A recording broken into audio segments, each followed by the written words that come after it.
حضرت عبداللہ ابن عباس رضی اللہ تعالیٰ عنہ یہ بیان کرتے ہیں کہ جس رات حضور اکرم صلی اللہ علیہ وسلم کا نور اپنی والدہ ماجدہ کے شکم اطہر میں جلوہ گر ہوا تو قریش کے گھروں میں جتنے چوپائے تھے سب اپنی زبانوں میں بلند آواز میں بول پڑے کہ رب کعبہ کی قسم آج رسول اکرم صلی اللہ علیہ وسلم اپنے والدہ محترمہ کے شکم اطہر میں تشریف لا چکے ہیں۔ قریش کے گھروں میں جتنے چوپائے تھے سب بلند آواز میں یہ بول رہے تھے کعبہ کی قسم نبی کریم صلی اللہ علیہ وسلم آج کی رات اپنے والدہ محترمہ کے شکم اطہر میں جلوہ گر ہو گیا۔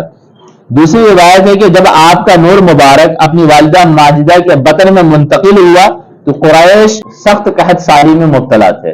قحط سالی کا مطلب سوکھا پڑا ہوا تھا۔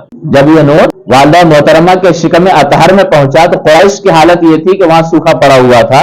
قریش یہ سخت قحط سالی میں مبتلا تھے اور جیسے نبی صلی اللہ علیہ وسلم اپنے والدہ محترمہ کے شکم اطہر میں جلوہ گر ہوئے تو آپ کی برکت سے وہ قحط سالی فوراً ختم ہو گئی، زمین ہری بھری ہو گئی، درخت جتنے تھے وہ بھی سرسبز شاداب ہو گئے، ہر طرف سے اناج اور گلے مکہ المکرمہ میں آنے لگ گئے، سبزیاں آنے لگی اور تاریخ میں اس سال کا نام جو پڑا ہے وہ خوشحالی اور کشادگی کا سال پڑ گیا۔ سنۃ الابتہاج والفرح یہ نام ہے، خوشحالی کا بھی سال ہے وہ اور کیا کشادگی کا بھی سال ہے۔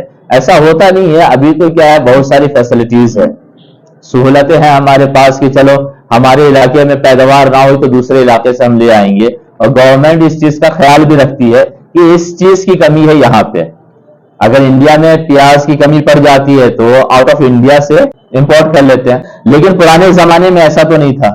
لیکن جب نبی صلی اللہ علیہ وسلم کا نور، اس کی برکت یہ ہے کہ یہ نور جیسے والدہ محترمہ کے شکم اطہر میں پہنچا تو جہاں قحط سالی پڑ گئی تھی نبی صلی اللہ علیہ وسلم کی نور کی برکت سے وہاں خوشحالی آ گئی، ہریالی چاروں طرف پھیل گئی، اور اس کا نام ہی کیا رہ گیا؟ سنۃ الابتہاج والفرح، خوشحالی اور خوشی کا سال۔ علامہ ابن ہشام ابو زکریا یحییٰ بن عائد سے روایت کرتے ہیں کہ حضور اکرم صلی اللہ علیہ وسلم اپنی والدہ ماجدہ کے بطن اقدس میں تقریباً 9 ماہ رہے ہیں۔ عام طور پہ بچہ جو ہے اپنے والدہ محترمہ کے شکم میں کتنا رہتا ہے؟ 9 ماہ رہتا ہے عام طور پہ، ورنہ کوئی 7 مہینے میں پیدا ہو جاتا ہے، کوئی 8 مہینے میں پیدا ہو جاتا ہے۔ ٹھیک ہے، امام شافعی علیہ رحمہ 2 سال اپنی والدہ محترمہ کے شکم اطہر میں رہے، لیکن نارمل کیا ہے 9 مہینے۔ یہاں تو کیا ہے 2 دن بھی اگر ڈیٹ لکھ کے ڈاکٹر دیا ہے کہ فلاں ڈیٹ، اگر ہفتہ بھر آگے ہو جائے تو ہائے ہلہ مچا دیتے۔ ٹھیک ہے، اللہ تبارک و تعالیٰ کی ذات پہ توکل اور ایمان رکھیں، جو کرتا ہے ہمارا رب کرتا ہے، نعمتیں دیتا ہمارا رب دیتا، کوئی نہیں دے سکتا۔ نبی صلی اللہ علیہ وسلم بھی رب کی اجازت سے ہی سارے کام کرتے ہیں، اللہ تبارک و تعالیٰ یہ طاقت و پاور دیا ہے، رب جو چاہتا ہے وہی ہوتا ہے، بغیر اس کی مرضی کے کائنات میں ایک پتا نہیں ہل سکتا۔ سیریا کی یا کہاں کی ہے یہ کہانی ہے کہ ایک اور بہت ہی تنگ دست تھی، فقر و فاقہ کشی کی نوبت آ چکی تھی اور بھوکے اپنے بچوں کے ساتھ زندگی گزار رہی تھی، تو ایک دن ریڈیو میں اعلان کروا دی کہ کوئی ہو اللہ کا بندہ تو ہماری مدد کرے۔ ٹھیک ہے، تو وہ اعلان کروائی کہ اللہ کا کوئی بندہ ہے تو میری مدد کرے۔ تو ایک کرسچن جو ہے مزے لینے کے لیے وہ کیا ہے اس کے گھر پہ راشن بھیجا اور کہا یہ کہ راشن دینا، سامان دے دینا، وہ جب پوچھے گی کہ کس نے بھیجا تو کہہ دینا شیطان اور شیطان کے بندے نے بھیجا، شیطان یا تو شیطان کے بندے نے بھیجا۔ تو وہ آدمی کیا راشن اور سامان لے کر اس کا نوکر اس کے دروازے پہ پہنچا، کھٹکھٹایا بڑی آنے کے لیے کہ یہ تمہارے لیے، تم اعلان کروائی تھی کہ ہاں یہ راشن وغیرہ سامان وغیرہ ہے آپ رکھ لیجیے، آپ کے لیے بھیجا گیا۔ کہ ٹھیک ہے وہ رکھ لی۔ تو وہ بہت دیر تک کھڑا رہا، کہ کیا بات ہے آپ کھڑے کیوں ہیں، آپ جا سکتے ہیں، آپ کا کام تھا دے دیے اب جائیے۔ کہ نہیں، آپ نے اب تک یہ نہیں پوچھا کس نے بھیجا، اور میرا مالک یہ کہا ہے کہ آپ بتا کے آنا ہے کس نے بھیجا۔ تو بڑھیا کہتی ہے کہ یہ پوچھنے کی مجھے ضرورت نہیں، اس لیے کہ میرا رب چاہ لینا تو شیطان بھی کام کرنے لگتا ہے، مجھے یہ پوچھنے کی ضرورت ہی نہیں ہے کہ بھیجا کس نے، اس لیے کہ میرا رب چاہتا ہے تو شیطان کو بھی کام پہ لگا دیتا ہے، اس کی طاقت کے آگے پھر کوئی بھی نہیں ہے۔ تو اس کا نوکر جب اسے جا کے بتایا تو اس بات پہ ہی وہ مسلمان ہو گیا کہ واقعی رب اگر چاہے تو کسی سے بھی وہ کام لے لیتے۔ تو اللہ تبارک و تعالیٰ کے تعلق سے ہمارا عقیدہ اور ایمان بالکل کلیئر ہونا چاہیے. وہ قادر مطلق ہے. وہ نبی صلی اللہ علیہ وسلم کی ذات کو لاجواب بنایا تو نبی صلی اللہ علیہ وسلم کی ذات لاجواب بن گئی. حالانکہ ہمارے اوپر یہ بہتان لگایا جاتا ہے کہ ہم نبی کو رب کے برابر بنا دیتے. نہیں, ہم نبی صلی اللہ علیہ وسلم کو اللہ کا بندہ ہی مانتے, لیکن بندوں میں سب سے افضل مانتے بندہ ہی ہے. ہم نے جب کہہ دیا کہ نبی صلی اللہ علیہ وسلم پیدا ہوئے تو یہ مان لیجئے کہ پھر یہ مخلوق ہے, خالق نہیں بن سکتے. کائنات میں کوئی بھی خالق نہیں, خالق صرف ہمارا رب وحدہ لا شریک ہے, اس کے برابر ہم کسی کو نہیں مانتے. ہم سجدہ بھی کرتے ہیں تو صرف رب کے لیے. نبی صلی اللہ علیہ وسلم سے بے انتہا محبت ہے کہ ان کے نام پہ اپنی جان, اپنا گھر بار, اپنی اولاد سب کچھ قربان کرنے کے لیے ہم تیار ہیں. لیکن بات آ جائے گی سجدہ کرنے کے لیے تو پھر نبی صلی اللہ علیہ وسلم کو بھی ہم سجدہ کرنے سے انکار کر دیں گے. یہ سر جھکے گا تو صرف رب کی بارگاہ میں, اس کے علاوہ ہاں انبیاء کرام اللہ اکبر ان کے سامنے زور سے سانس لینا اور چھوڑنا یہ بھی ہم بے ادبی سمجھتے ہیں. ان کی بارگاہ میں زور سے سانس لینا اور زور سے چھوڑ دینا یہ بھی ہم بے ادبی سمجھتے ہیں. اس لیے کہ اللہ تبارک و تعالیٰ نے انبیاء کرام کی بارگاہ کا ادب و احترام ہمیں بتایا ہے کہ لا ترفعوا اصواتکم فوق صوت النبی, نبی کی آواز پہ تمہاری آواز بلند نہ ہونے پائے. تو ہم سمجھ لیں کہ نبی کی بارگاہ میں آواز, سانسوں کی بھی آواز نہیں آنی چاہیے. لیکن رب کے مقابلے میں کائنات میں کوئی نہیں ہے. اللہ تبارک و تعالی وحدہ لا شریک ہے اپنی ذات و صفات میں, اس کی طرح کوئی نہیں ہے.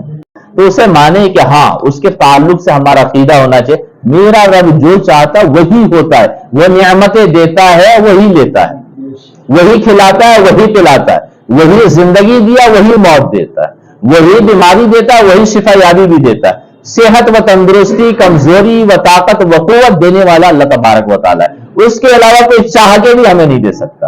یہ بات سمجھے؟ ہاں نبی صلی اللہ علیہ وسلم کو اللہ تعالیٰ بہت سارے پاور اور طاقت دیا, بہت سارے طاقت و پاور دیا ہے کہ محبوب جس طرح چاہے تصرفات کرے.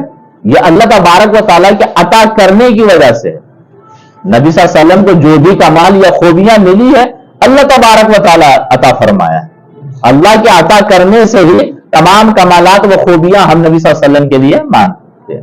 نبی صلی اللہ علیہ وسلم کے لیے تمام خوبیاں و کمالات مانتے اس لیے کہ رب نے عطا کیا. ٹھیک ہے, خود سے کسی کے پاس کچھ بھی نہیں ہے. رب نے جس کو جتنا چاہا اتنا دیا. کائنات میں جو سب سے زیادہ جس ذات کو نوازا اس ذات کا نام نبی کریم صلی اللہ علیہ وسلم ہے. تو اس چیز پہ پورا عقیدہ بیٹھا کے رکھے کہ ہاں خوشی ملی رب دیا الحمدللہ, تکلیف ملی انا للہ و انا الیہ راجعون, اسی کا یہ اسی نے ہمیں سکھایا ہے کہ جب مصیبت میں آئے تو انا للہ و انا الیہ راجعون کو ہم یہ کہیں گے. اس نے کہا صبر کرو, ہم صبر کریں گے. کوئی گھر میں پیدا ہوا الحمدللہ حکم شریعت ہے عقیقہ کرو, ہم عقیقہ کریں گے. کوئی دنیا سے چلا گیا ہمارے خاندان کا انا للہ و انا الیہ راجعون, اس کا حکم ہے کہ صبر کر لو, ہم صبر کریں گے. اس کی قضا و قدر, اس کے فیصلے پہ ہم راضی ہیں. تو کہا یہ گیا کہ نبی کریم صلی اللہ علیہ وسلم اپنے والدہ محترمہ کے شکم اطہر میں تقریباً 9 ماہ رہے. بیچ میں اس سائڈ کے دوست کا سبب یہ ہے کہ ہم گھبرائیں نہیں. اگر ہمارے گھر میں کوئی تکلیف ہے گھبرائیں نہیں. تکلیف کو کون, میں اگر گھبرایا تو تکلیف کیا دور ہو جائے گی؟ رب کی بارگاہ میں فریاد کریں, دعا کریں, اسی سے التجا کریں. یہ بات سمجھ میں آ رہی ہے؟ اس کی بارگاہ میں گڑائیں گے تو وہ دور کر دے گا. بغیر اس کے چاہے تو کچھ ہونے والا نہیں ہے. ہاں اس کے نیک بندوں کا وسیلہ دیا جائے کہ مولا اپنے نیک بندوں کے صدقے تو پھر یہ پریشانیاں ہم سے دور کر دے. بعض روایات کے مطابق یہ ہے کہ لگ بھگ 9 مہینے کے لگ بھگ اپنے والدہ محترمہ کے شکم اطہر میں نبی صلی اللہ علیہ وسلم تھے. ٹھیک ہے, ایک میں تو ہے کہ پورا 9 مہینہ رہے, ایک میں یہ ہے کہ لگ بھگ اسی عرصے کے مطابق اپنے والدہ محترمہ کے شکم اطہر میں رہے. حضرت آمینہ رضی اللہ تعالیٰ عنہ فرماتی ہے کہ میں نے کسی عورت کا حمل اتنا آسان نہیں دیکھا جتنا میرا حمل تھا. سیرت ابن ہشام میں ہے کہ دوران حمل حضرت آمینہ رضی اللہ تعالیٰ عنہ ایک نور دیکھتی ہیں جس سے شہر بصرہ اور شام کے محلات روشن ہو جاتے ہیں. ایک تو روایت یہ ہے کہ پیدائش کے وقت, اور ایک روایت ہے کہ جب نبی صلی اللہ علیہ وسلم والدہ محترمہ کے شکم اطہر میں جلوہ گر ہوتے تو اس وقت بھی دیکھتی ہیں. یہ دونوں روایتیں کیا ہے, الگ الگ ہے. ایک جب نبی صلی اللہ علیہ وسلم اپنے والدہ محترمہ کے شکم اطہر میں پہنچتے تبھی اس وقت وہ نور دیکھتی ہیں, اور ایک نور وہ ہے کہ جب وہ نبی صلی اللہ علیہ وسلم دنیا میں جلوہ گر ہوتے تب دیکھتی ہیں.